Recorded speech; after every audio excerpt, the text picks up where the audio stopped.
அஸ்ஸலாமு அலைக்கும் வரஹ்மத்துல்லாஹி வபரகாத்துஹு. அன்பார்ந்த மடில்போவை வாழ் நமது சகோதரர்களே, நான் இந்த வீடியோவின் மூலம் நமது சமூகத்தின் முன்னேற்ற பாதையில் ஏற்கனவே ஒரு வீடியோவை உங்களுக்கு நான் எடுத்து வைத்தேன். இது இரண்டாவது வீடியோ. இந்த வீடியோவின் மூலம் நமது மடில்போவை வாழ் சமூகத்தின் எதிர்கால கல்வி வளர்ச்சி உண்மையிலே ஒரு கிராமத்து குறித்தானதல்ல. இதில் அடிக்கடி மடில்போவை வாழ் என்று நான் கருத்து கொள்வது, இதை தெளிவாக ஒரு கருத்தை கொள்ள வேண்டும். ஒரு பிரதேசவாதங்களோ எதுவும் இல்லை. இந்த இடத்தில் மடில்போவையில் அமைந்துள்ள மடில்போவை பாதிபியா முஸ்லிம் மகா வித்தியாலயத்தின் கல்வித்தளம் உயர்த்தப்பட வேண்டும். அந்த கல்வித்தரத்தின் மூலம் இந்த முஸ்லிம் சமுதாயத்துக்கு ஆயுதமாக இருக்கும் இந்த கல்வியை ஒரு முன்னேற்ற சூழலுக்கு நமது ஊரிலும் இந்த பாடசாலையை முன்னேற்றுவதன் மூலம் நமது கிராமத்துடன் இணைந்து எல்லா கட்டத்திலும் நம்முடன் இணைந்து செயற்படும் அமுருப்பை கிராம மக்களும் பயன்பெற வேண்டும் என்பதுதான் இலக்கு. இதில் எந்த ஒரு பிரதேச கருத்து வேறுபாடுகளும் இல்லை. இதை முதலில் புரிந்து கொள்ள வேண்டும். உண்மையிலே மடில்போவை கிராமத்தின் கல்வி வளர்ச்சியை கடந்த காலங்களை நாம் உற்றி பார்க்கும் பொழுது இந்த வளர்ச்சி தொடரிலே பாரிய ஒரு பின்தங்கள் ஏற்பட பல காரணங்கள் இருக்கின்றது. நம்மிடையே நாம் எடுத்துக்கொள்ளும் ஒவ்வொரு கருத்து முரண்பாடுகள், பிரதேசவாதங்கள், இப்படிப்பட்ட சில பிரச்சனையான சூழலினால்தான் நமது கல்வி முன்னேற்றம் பின்தங்கிக் கொண்டு செல்கின்றது. இதனை முன்னேற்ற வேண்டுமானால் நாம் அனைவரும் இந்த சமூகத்தில் வாழக்கூடிய இந்த மடில்போவை பாடசாலை கட்டியெழுப்ப வேண்டும் என்று நினைக்கும் ஒவ்வொரு சகோதரர்களும் இந்த பாடசாலை விடயத்தில் நாம் ஒரு விழிப்புணர்வை செய்ய வேண்டிய ஒரு கட்டாய கடமை இருக்கின்றது. நாம் சுமார் 2010ஆம் ஆண்டில் இறுதியில் முடிவெடுத்தோம். நமது ஊர் பாடசாலை மடில்போவை பாடசாலையிலும் கல்வி புரட்சி, கல்வி மலர்ச்சி ஏற்படுத்த வேண்டும் என்று பிரகடனப்படுத்தி பாரிய சில வளர்ச்சி திட்டத்தை அறிமுகப்படுத்திய போது உண்மையிலே ஒரு பாரிய மாற்றங்கள் ஏற்பட்டது. ஆனால் இந்த மாற்றங்கள் அனைத்துமே ஒரு உண்மையான உள்ளங்களை தவிர்த்து, உள்ளங்கள் இல்லாமல் சமூக பிரிவினைவாத சிந்தனைகளை முன்னோக்கி சென்றதுதான் இது அனைத்தும் தோல்வியில் முடிந்துவிட்டது. ஆகவே இந்த கடந்த கால நமது அனுபவத்தை நல்லா சிந்தித்து பார்த்தால் நாம் எதிர்கால இந்த செயற்பாடுகளின் மூலம் ஒரு விடயத்தை என்றுமே தெளிவாக வைத்துக் கொள்ள வேண்டும். அது அரசியல்வாதிகளாக இருக்கட்டும், நமது கிராமத்தில் இருக்கக்கூடிய சங்கங்களாக இருக்கட்டும், நமது கிராமத்தில் இருக்கக்கூடிய இன்னும் பல அமைப்புகளாக இருக்கட்டும், பள்ளி நிர்வாகங்களாக இருக்கட்டும், இவை அனைத்துமே நாம் ஒன்றை கருத்தில் கொள்ள வேண்டும். நமது செயற்பாடுகளோ நமது செயற்திட்டங்கள் எதுவுமே சுய தேவைக்காக, சுய லாபங்களுக்கான இலக்கு வைக்கப்பட்ட திட்டங்களாக அமையக்கூடாது.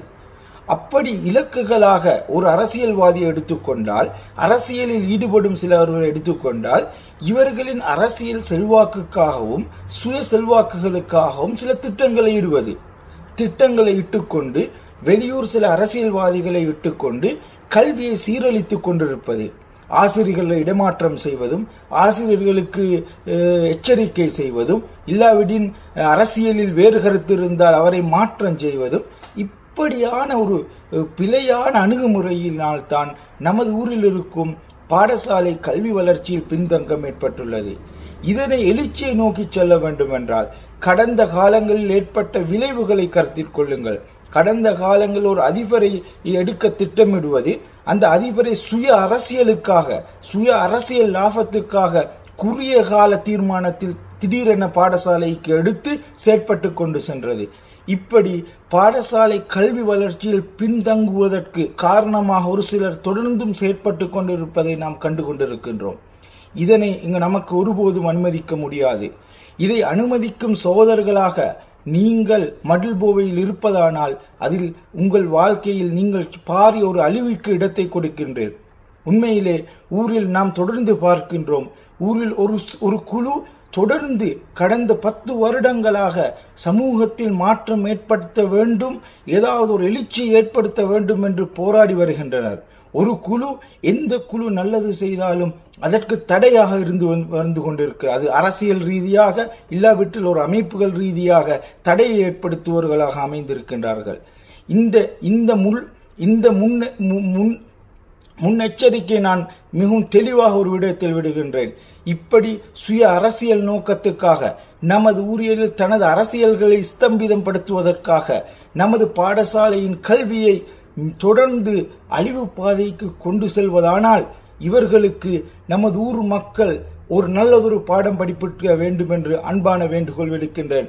வாலிபர்களே, வெளிநாட்டில் வாழும் சகோதரர்களே, நீங்கள் ஊருக்கு செல்கின்றீர்கள். ஊருக்கு சென்றால் இந்த விடயத்தில் தெளிவாக ஆராய்ந்து பாருங்கள். ஊரில் ஒரு சில குழு சில அரசியல் திட்டத்தில் ஈடுபட்டு கொண்டு அவர்கள் தான் இந்த ஊரில் ஆசிரியர் மாற்றம் செய்ய வேண்டும், அவர்கள் தான் ஊரின் அரசியல் ரீதியாக எல்லா வேலைகளையும் செய்ய வேண்டும் என்று நினைத்து கொண்டு நமது ஊரில் பாடசாலை கல்வியில் விளையாடத் தொடங்கி கடந்த 2 வருடங்களாக விளையாடு கொண்டிருப்பதை நான் எந்த இடத்திலும் தைரியமாக எடுத்து வைக்க தயாராக இருப்பதனால் தான் இந்த கருத்தை எடுத்து வைக்கின்றேன். ஆகவே அன்பான அந்த ஈடுபடும் அந்த சகோதரர்களுக்கும் நான் எச்சரிக்கை விடுக்கின்றேன்.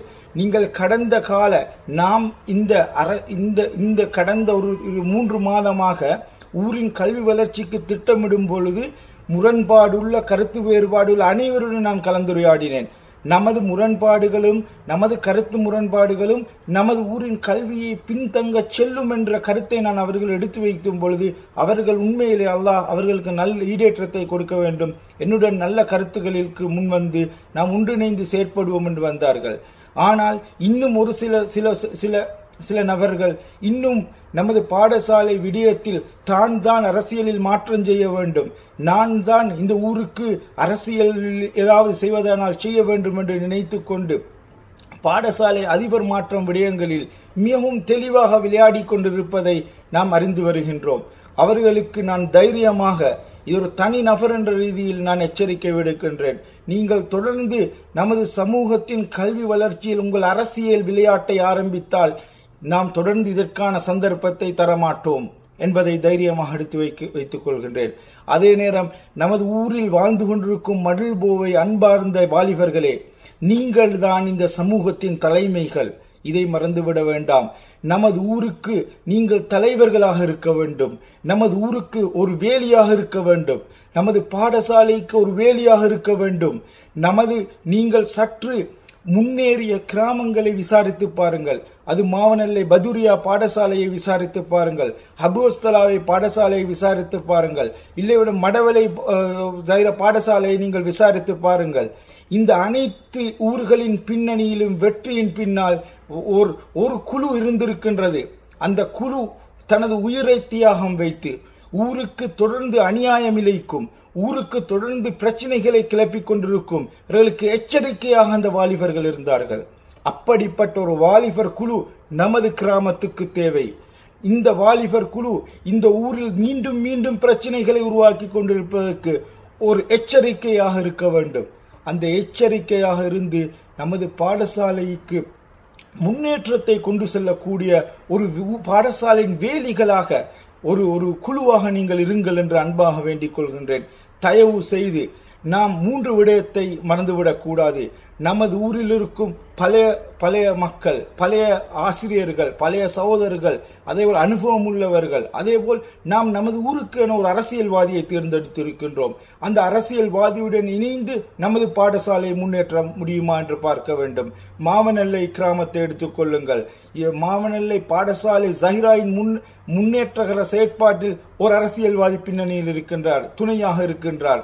அவரின் பின்னணியில் தான் பாடசாலை முன்னேற்றகரமான செயற்பாடுகள் சென்று கொண்டிருக்கின்றது. ஆனால் நமது ஊரில் நாம் அது வித்தியாசத்தை காண்கின்றோம். ஆகவே நாம் கடந்த தேர்தல்களில் எதற்காக உழைத்தோம்? நமது ஊருக்கு ஒரு அரசியல்வாதி, ஊருக்கு ஒரு பிரதேச சபை உறுப்பினர் இருக்க வேண்டும் என்று ஏன் நாம் நினைத்தோம் என்பதனை மறந்துவிட வேண்டாம். ஆகவே கருத்து முரண்பாடுகளையும் பிரச்சினைகளையும் ஒரு பக்கத்தில் வையுங்கள். ஒரு கருத்தில் ஒரு கயிறாக ஒன்றிணைந்து நமது பாடசாலை முன்னேற்ற செயற்படுங்கள். அந்த செயற்பாட்டின் பின்னணியில் நாம் இருப்போம். ஆகவே நாம் தொடர்ந்து இந்த பாடசாலை விடயத்தில் இன்னும் சில கருத்துக்களை நாம் எடுத்து வைப்போம். அந்த எடுத்து வைக்கக்கூடிய சந்தர்ப்பம் நல்லதொரு சந்தர்ப்பத்தை நாம் எதிர்பார்த்து கொண்டிருக்கின்றோம். அது இன்னும் ஒரு சில நாட்களில் அந்த வெற்றி நம்மை நோக்கி வந்து விடும் என்று நான் நினைக்கின்றேன். அதனைத் தொடர்ந்து இன்னும் பல விழிப்புணர்வுகளை நமது மடில்போவை கிராமத்தில் கல்விக்கான விழிப்புணர்வை செய்யும் முதல் கட்டமாக இந்த வீடியோவை நாம் உங்களுக்கு சமர்ப்பிக்கின்றோம். அதேபோல் இன்னும் சில கருத்துக்களை நாம் பிரசுரங்கள் மூலம், அதாவது வாட்ஸ்அப்பின் மூலம், இன்னும் ஃபேஸ்புக்கின் மூலம், இப்படி இந்த மல்போவி கிராம இளைஞர்களையும் நமது தேவையை, நமது ஊரில் முன்னேற்ற தேவையை எடுத்து வைக்கக்கூடிய ஒரு கருத்து பரிமாறலை ஏற்படுத்துவதற்கான ஒரு திட்டமிடலை இட்டுக் கொண்டிருக்கின்றோம். அந்த திட்டமிடலின் நோக்கம் அல்லாஹ்வின் இந்த தீனை நிலைநாட்டும் கல்விமான்களையும் நல்ல உலமாக்களையும் நல்ல மனிதர்களையும் நல்ல தன்மையுள்ள மக்களையும் இந்த மடில்போவை கிராமத்தில் உருவாக்க வேண்டும் என்ற பாரிய இலக்காகும்.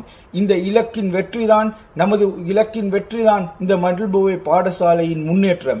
இந்த மடில்போவை பாடசாலையின் முன்னேற்றத்தின் வெற்றிதான் நமது ஊரை சுற்றியிருக்கும் அடுத்த கிராம மக்களுக்கும் நம்முடன் இணைந்து நமது என்றும் செயற்படும் நமது பக்கத்து கிராமம் மவுருப்பை கிராமத்தினும் வெற்றியில் தங்கியிருக்கின்றது. ஆகவே எனது இந்த வீடியோவின் எந்தவித நோக்கமும் எந்த ஒரு அல்லாஹ்வுக்கு பயந்து உண்மையான நோக்கத்துடன் இந்த வீடியோவை நான் எடுத்து வைக்கின்றேன். ஏதாவது முரண்பாடு இருப்பாயின் உங்களுக்கு எந்த நேரமும் எனக்கு எத்தி வைக்க நான் அதை பெற்றுக்கொள்ள தயாராக இருக்கின்றேன். அந்த பிழைகளை திருத்தி நமது சமூகத்துக்காக முன்னேறி செல்ல தைரியமாக இருக்கின்றேன் என்று இந்த கருத்தை நான் உங்களுக்கு கூறிக்கொள்கின்றேன். ஆகவே அல்லாஹ் நமது முன்னேற்றகரமான இந்த அனைத்து செயற்பாட்டையும் ஏற்றுக்கொள்ள வேண்டும். அந்த ஏற்றுக்கொள்வதன் முன்னேற்ற பாதை தான் பாரிய மாற்றமும் எழுச்சியும் இன்னும் இந்த வருடத்தில் நாம் மடில்போவை கிராமத்திலும் பாடசாலையில் மேற்படுத்த வேண்டும் என்பதாகும். இதற்காக நம்முடன் இணைந்து கொள்ளுங்கள், அந்த வெற்றி பாதையில் இணைந்து கொள்ளுங்கள். மடில்போவை வாழ்ந்து கொண்டிருக்கும் மனது வாலிபர்களே, நீங்கள் எழுந்து வாருங்கள். நீங்கள் இது எனக்கு என்ன தேவை என்று நினைக்க வேண்டாம். புல்லுருவிகளை எரிந்து விடுங்கள். புல்லுருவிகளை நமது ஊரிலிருந்து அழித்து விடுங்கள். இவர்களுக்கு தொடர்ந்து நீங்கள் சந்தர்ப்பம் கொடுத்தால் நமது ஊரை அழித்து விடும் என்பதுதான் தெளிவு. ஆகவே முன்னேறுங்கள். இன்ஷா அல்லாஹ் அனைத்து போராட்டங்களின் பின்னாலும் ஒரு தனிநபர் என்ற ரீதியிலும் நமது கத்தாரில் வாழக்கூடிய வாலிபர்கள் என்ற ரீதியிலும் நாம் இருப்போம் என்று மடில்போவை நமது அனைத்து வாலிபர்களுக்கும் இந்த உரையின் மூலம் நான் எடுத்து வைக்கின்றேன். வஸ்ஸலாம். அல்ஹம்துலில்லாஹ்.